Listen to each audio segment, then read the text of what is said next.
महाकाली यात्रा गर्नुहुने हाम्रा आदरणीय शुभचिन्तक राष्ट्रभक्ति शक्तिहरू जो सवारी साधनमा यातायातमा सवारी गरिरहनु भएको छ उनीहरूलाई पनि सुन्ने मौका दिउँ।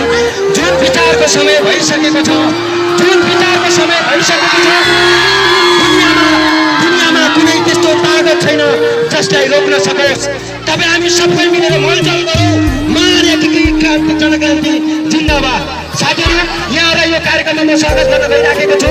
धेरै समय म यहाँहरूको दिन आफ्नो पठन पाठन ठप्प बनाएर राष्ट्रियता र जनजीविकाका निम्ति यो सडकमा यो पारिलो घाममा यो सडकमा यहाँहरू उपस्थित हुनुभएको छ। त्यसको मुरी मुक्त कण्ठले प्रशंसा गर्न चाहन्छु म।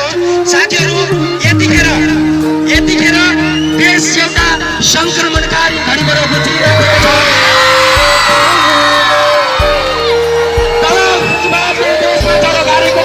हरेक राजनीतिक संसदीय पार्टीभित्र दलालहरूको वर्चस्व छ जसले दलालहरूको मात्र समर्थन गरेको छ र तपाईँ हामी जस्ता युवकका सोझा जनताहरू नौजवान राष्ट्रभक्ति शक्तिहरू आज पीडामा पिल्सिन परिराखेको छ।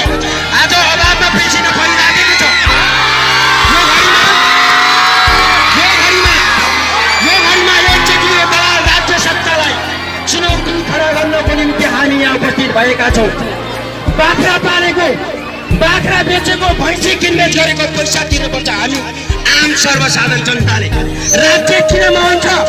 लाज छैन राज्यहरू, लाज छैन। विदेशी एउटा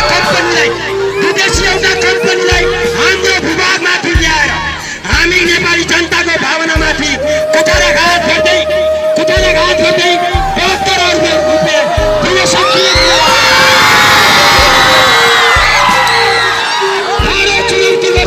भन्ने संस्थाले किन त्यसलाई कारवाही गर्न सक्दैन हाम्रो नेपाल सरकार?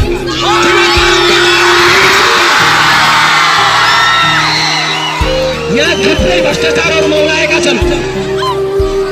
तल्लो लेभलदेखिबाट नगरदेखिबाट राष्ट्रिय राजनीतिमा ब्युरोक्रेसीमा हरेक जग्गा भ्रष्टाचारले घेरिएको छ।